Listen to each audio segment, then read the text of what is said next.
Welcome to my N-scale layout Wharphampton. This isn't based on any particular location or a definite era, but reflects my interests in the mid-1980s, which is kind of when I grew up and remember watching the trains go by on Reading Station or Twyford, or stood on the bridge at Waltham St Lawrence.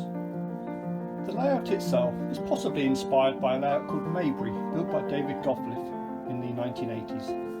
I remember it being in July 1989 of the Railway Modeller as Railway of the Month, and I read the article over and over again. For me, it just was the perfect blend of a mainline station with loco-hauled trains set in the 1980s with a decent bit of scenery as well. So David, thank you for the inspiration. Rereading your article some 10 years ago when I found it in my father's loft really inspired me to get back into the hobby after so many years as an absence. So as you can see from this angle, the design of the overall layout is basically 4 continuous run ovals. This gives me plenty of operational interest for just letting the trains go by, but also allows me to sort of use the 4 bay platforms to run DMUs backwards and forwards on the fiddle yard. I had intended originally to have loco operations running into these bay platforms with perhaps shunting back to the terminal, but in reality it's got a bit complex and I just don't have enough stock to perform that. So the bay platforms are DMUs and the loco hauled and the HSTs run in and out of the 3 platforms. It gives me a lot of enjoyment and plenty of flexibility. As I was constrained by space but also wanted plenty of storage, I decided to adopt a sort of stacking fiddle yard. So there are 2 8-lane fiddle yards, one above the other. Now in practice I've probably found the gradients are just a little too steep and some locos do struggle, but I managed to sort of adopt one going up and one going down from the scenic side to sort of just about make it viable. Some of the curves are a little tight, but it works and it gives me 16 yards storage in total. When I rediscovered my stock from my father's loft, I decided to sell all of that because it was old Farish DC running. I invested in some new DCC stock, and over the last 10 years or so I've been slowly adding to that with Farish and Dapol. It's DCC control using the Bachmann Dynamis system, and I control all of the points from this panel here. Recently I decided to invest in 2 cheap reversing cameras from Amazon. That just provides a bit more visibility of the hidden fiddle yard at the bottom. So in total it's taken about 10 years to build Wharphampton, probably 2 years of design and procrastination before eventually taking the plunge. So let's have a look at the layout more closely and run some trains. I'm very much rule 1. I like various liveries, and I must admit I'm not particularly prototypical in terms of frame formations. But I do like the blue-grey, I like the swallow liveries, and I love it Network Southeast. So let's have a look as we see some trains go by and different scenes from the railway.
So thank you for watching my layout Warphampton.